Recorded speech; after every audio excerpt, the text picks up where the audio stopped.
At the baby shower, someone asked when to start a family. My husband laughed loud and sharp. With her? I'd rather stay childless than raise kids with that kind of negativity. His sister added, she'd probably give birth to complaints and breastfeed them drama. Someone laughed. He didn't stop them. He was enjoying it. I said, you're not funny. He smirked. Relax. You're always so sensitive. No wonder I don't want kids with you. Later, when I got up to leave the room, he grabbed my arm. Where are you going? Don't ruin this for everyone. I just smiled and left. Week later, he texted me. Please talk to me. I still remember the exact sound of his laugh. Sharp, performative, like he'd been waiting for someone to ask that question. We were at his cousin's baby shower. I didn't even want to go. I'd had a migraine all morning, but he insisted we couldn't miss it. His whole family would be there. So I went. I smiled through the pastel decorations and the gender reveal games, and the endless cooing over tiny socks. Then someone's aunt, drunk on mimosas, looked at us across the gift table and asked when we'd be starting our own family. I saw his face change before he even opened his mouth. That cruel glint I'd started recognizing more and more lately. With her? He laughed, loud enough that conversations around us stopped. I'd rather stay childless than raise kids with that kind of negativity. The room got quiet. Not silent, just that thick, uncomfortable quiet where people suddenly find their phones very interesting. His sister jumped in like she'd been waiting for her cue. She'd probably give birth to complaints and breastfeed them drama. Someone laughed. One of his brothers, I think, then another person. Small chuckles.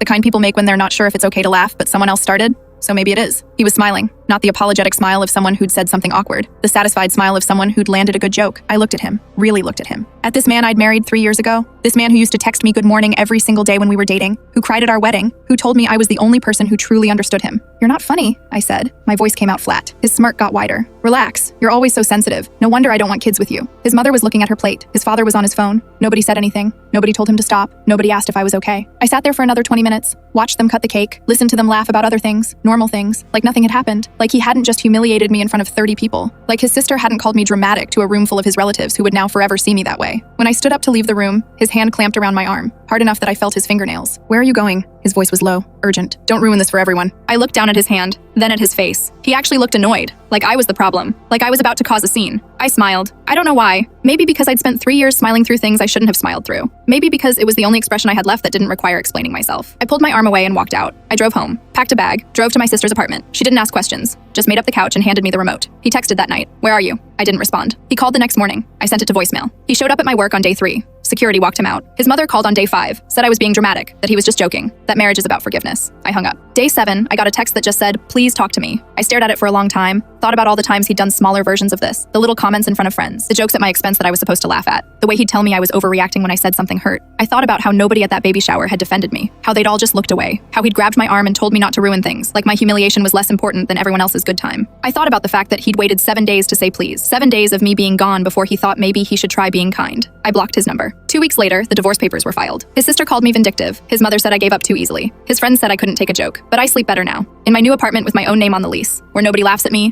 where nobody grabs my arm, where the only voice telling me I'm too sensitive is the memory of one I'm learning to forget.